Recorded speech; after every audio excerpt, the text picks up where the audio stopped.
Sa kabuuan, may 10 babae na na-rescue mula sa KTV bar sa Nagcarlan, Laguna.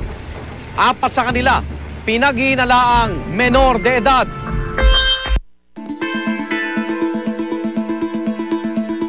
Base doon sa binigay nilang birthday, nakalagay doon ay sila ay talagang minor de edad at base din sa physical nilang kondisyon. Kaya ngayon ay ipapamedical natin itong mga batang ito at magdadaan din sila sa dental examination para i-identify kung talagang sila ay minor de edad o hindi.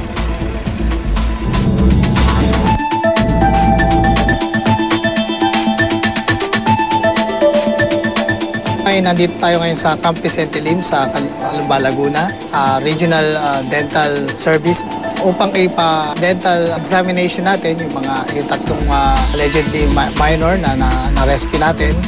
Sila yung napili natin dalhin dito dahil during the preliminary investigation na ginawa ng ating opisina, sila yung lumilitaw na nagsabi na sila ay 18 years old.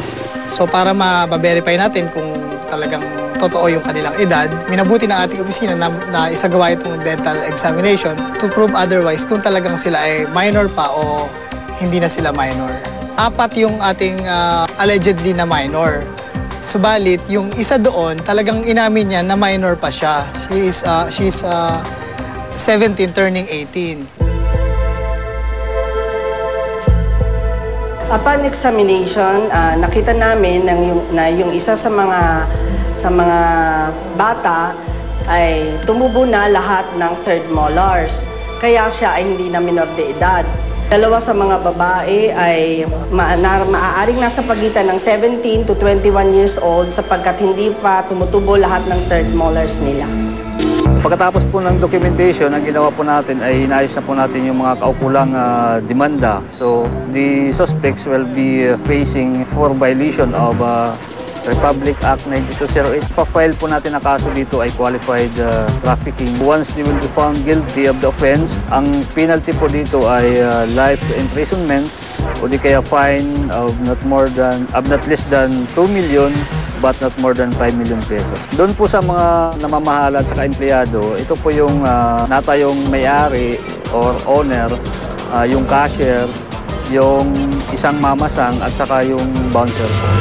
Ang trafficking in person po ay pag-recruit or pag-harbor or pag-i-encourage po ng mga individuals, lalo na yung mga kababaihan, kung saan sinasamantala po nila yung kalagayan nila or estado sa buhay, o di kaya through force or intimidation at saka sinasapilitan po nila ang pinapagtrabaho at for purposes ng sexual exploitation.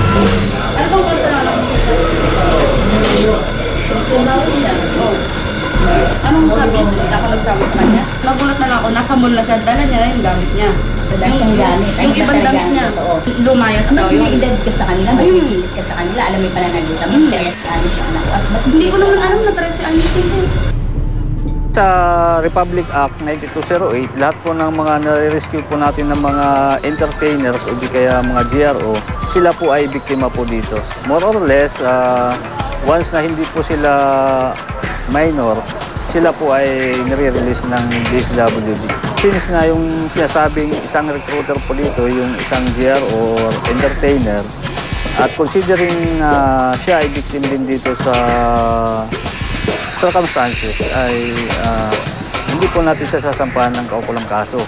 Since wala pong kaukulang permiso itong mga nasabing bar, we will be working for the closure of the said establishment. Magkipag-coordinate po kami sa local government ng Nagcarlan for the closure of the said establishment.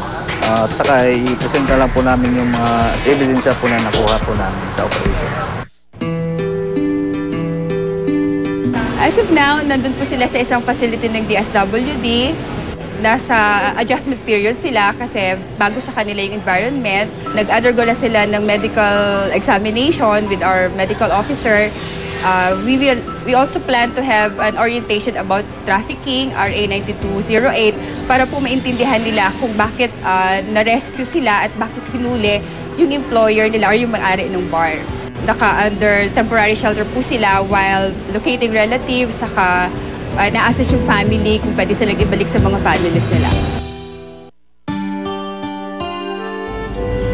Pakiramdam ko, Masaya kasi hindi na ako nagpapakapuyat sa gabi magtatrabaho. Tapos hindi na ako iinom. Parang ang sarap sa pakiramdam. Natrauma ako sa pinasukan ko kasi parang sa ganitong edad hindi naman dapat ganun yung pinapasukan kong mga trabaho. Tsaka mag-aaral na po akong mabuti. Tapos hindi na ako sasama sa masamang classmate, masamang tropa para